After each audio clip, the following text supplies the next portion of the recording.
Hey guys, Uriel came back with you with another episode of Ask Yuri. Thank you once again for joining me. Let's get to the question. Today we're going to be talking a little bit more about probiotics, constipation, and here's the question. The reason I've done a couple of videos on constipation, I think it's a real big problem, and a lot of people obviously ask questions about it, so I'm kind of devoting a little bit more time to this throughout these videos, because it's really important for your health. So here's the question. I'm extremely constipated. I can go up to 3 to 4 days without some bowel movements. That's not good. Wouldn't say that my diet's bad, but it's not great. It's not something recent since I've been constipated since I was a child. Okay, so whenever I change my diet to incorporate a little more fiber, I become more regular.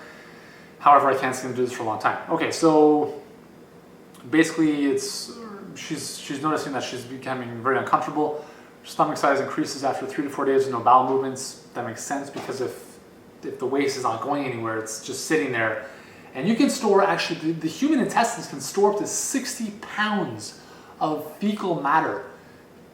That's pretty huge. Can you imagine that? 60 extra pounds of shit sitting in your intestines? Not good.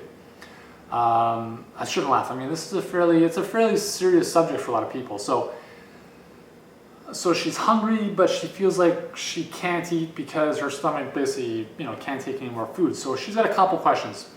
I'm going to tackle them one at a time here. What type of foods should I stay away from? Well, first of all, you want to stay away from crap.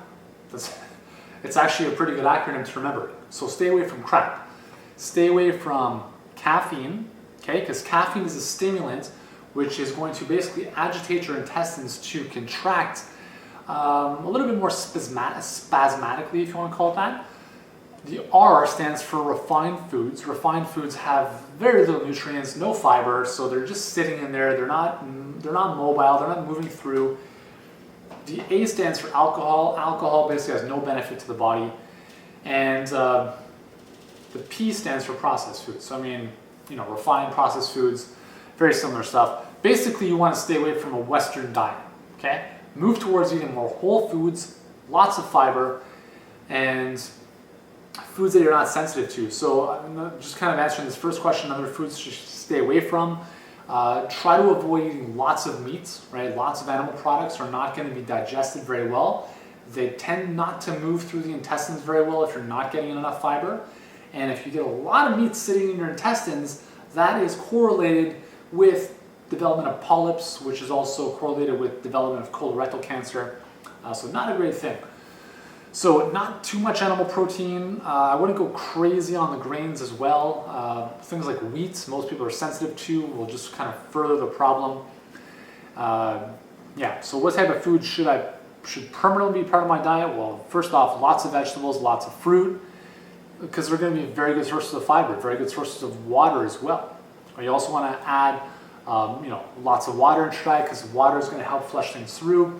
Omega-3s, which will lubricate the intestines to make things just flow a little bit more easily. So things like cold water fish, fish oil, stuff like that will help. Is there a supplement that I should be ingesting to help out as well? Well, I'm a big advocate of probiotics and fish oil. Probiotics help with all matters of intestinal and digestive health. Fish oil, because it's a very, very good source of omega-3s. So go for those. Does working out help? Yes, it does. Any kind of movement will stimulate, literally, if you just think about jumping, right? If you're on a trampoline, just bouncing up and down, this will literally get your stuff moving in here. I find personally that when I go for a run, if I have not kind of, let stuff out earlier, sometimes I feel like I need to run to a bathroom. So running, any kind of, really any kind of activity where you're moving around is going to help generate some good movement in that area. So yes, exercise will help. Not a big fan of drinking water. Could this also be affecting me? Yes, drink lots of water. I've heard about this procedure where they use pressurized water to clean out your colon, but at the same time get rid of all the bacteria in there. Would you recommend this procedure? Basically, it's colonic, where they're just kind of it's like a hose, irrigating your colons. Yeah, there's some benefit, but again, you can benefit more from just improving your diet. So that's what I'd recommend. And any other suggestions? Again, improve your diet. If you need help with the constipation, if it's not improving, again, check out our cleanse program. We've got some specific issues, some specific areas that are specifically devoted to improving bowel health and overcoming constipation. Once again, the website for that is totalwellnesscleanse.com. It's right here. And yeah, but I mean, most of the stuff I've just given you in this video should start to help you out a lot.